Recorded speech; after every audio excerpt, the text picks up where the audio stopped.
You are not going to believe how easy it was for hackers to steal private data from the court system. We're talking names, home addresses, and even medical history exposed, just because people reported for jury duty. It is actually terrifying. Plus, we need to talk about Elon Musk's massive AI supercomputer in Memphis. He's promising a green solar farm, but the locals are reporting smog, asthma attacks, and unauthorized gas turbines running full blast. But, to start us off on a slightly lighter note, have you ever had a hairdresser politely tell you that you're going bald? One founder took that personal insult and turned it into a massive AI startup built in just a few weeks. We have a packed episode, so if you want to stay ahead of the tech curve, do me a huge favor and hit that subscribe button. We are pushing hard for 1,000 subscribers, and your support really helps us get these stories out there. Let's get into it. Let's kick things off with something a lot of us stress about: losing hair. It's a $50 billion market, and for Cyriac Leffert, a 32-year-old French entrepreneur, the inspiration to enter that market came from a moment of pure panic.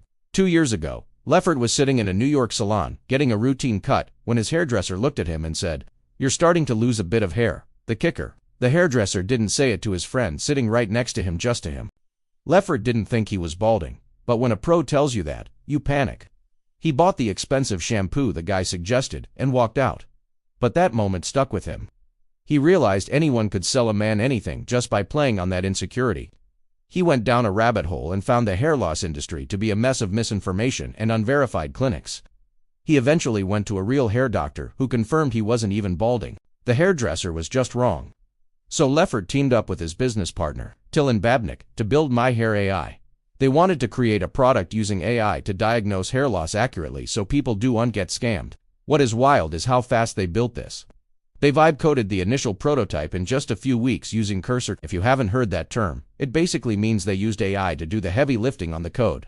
They didn't hire a single engineer for the prototype. They just vibed it out. The app is pretty straightforward. You take photos of your head, upload them, and the AI measures hair density to detect early signs of loss. It tracks your hair's evolution over time and builds a personalized protection routine. It even connects you with specialists and shows verified reviews. They launched this summer, and the numbers are already impressive. They have over 1,000 paying subscribers, 200,000 user accounts, and have analyzed 300,000 scalp photos. They just added Dr. Tess, a renowned dermatologist, to their board. Leffert says they are different from competitors like Hims because they trained a dedicated AI model specifically on hair images, rather than using a generic model. It's a pretty cool example of how fast AI allows startups to move these days. From saving hair to consuming massive amounts of power. Let's talk about XIA, Elon Musk's startup. They are currently in a standoff with local residents in Memphis over their Colossus data center, one of the largest AI training facilities in the world. Last week, XI told city planners they want to build a solar farm next to the data center. It would take up 88 acres and produce about 30 megawatts of electricity. That sounds great on paper, right? Clean energy. But here is the reality check, that 30 megawatts is only about 10% of the data center's power needs. While they are pitching this solar farm, Musk's company is under fire for how they are getting the rest of that power.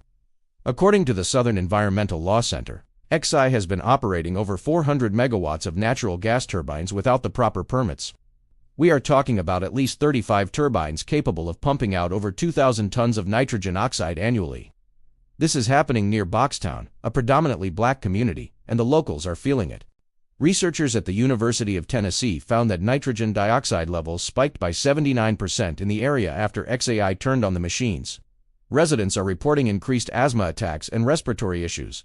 Despite this, local officials gave XIA a permit to operate 15 of these turbines through January 2027. XAI says they will build a 100-megawatt solar farm with battery backup eventually, and the developer for that project actually just got a $4-100-and-$30-9-million award from the USDA, but right now they are burning gas. They've even added more turbines in Mississippi for a second data center. They consider 18 of those temporary, which is a convenient loophole. That means regulators don't strictly track their pollution. It's a messy situation where high-tech ambition is crashing headfirst into environmental health. Let me know in the comments if you think the tech advancement is worth the local cost. Finally, we have a story that might make you want to check your own data security. TechCrunch just broke an exclusive about a massive flaw in the websites used for jury duty management across the US and Canada. A security researcher found that websites built by Tyler Technologies, huge government software maker, had a vulnerability that was honestly kind of amateur. These sites are used in California, Illinois, Michigan, Nevada, Ohio, Pennsylvania, Texas, and Virginia. The flaw: when you log in as a juror, you get a unique ID number. It turns out those numbers were assigned sequentially 1, 2, 3, 4. And the system had no rate limit. That means a hacker could just run a script to guess every number in order, flooding the login page until they got in. Once inside, the data exposure was bad. TechCrunch saw a portal in Texas where you could see full names, birth dates, occupations, email addresses, phone numbers, and home addresses. But it gets worse. The leak also exposed answers to juror questionnaires.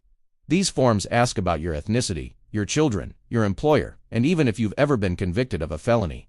In some cases, it even exposed medical data where people listed health reasons for trying to get out of jury duty.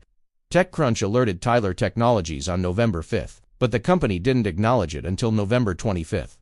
A spokesperson said they have fixed the issue to prevent unauthorized access, but they refused to answer if they have any way of knowing if hackers actually stole the data, or if they plan to notify the victims. This isn't Tyler's first rodeo either. In 2023, another researcher found their court record systems in Georgia were exposing sealed documents, including witness lists and mental health evaluations. It is a stark reminder that even government systems can have gaping holes in them. It is a wild mix today: AI fixing your hairline while other AI infrastructure is allegedly polluting neighborhoods, and basic government tech failing to keep our secrets. It really shows how technology is impacting literally every part of our lives right now. If you found this breakdown helpful, please smash that like button. It really helps the algorithm find new viewers. And seriously, if you aren't subscribed yet, hit that button so we can hit our goal of 1,000 subscribers. I'll catch you in the next one. Stay safe.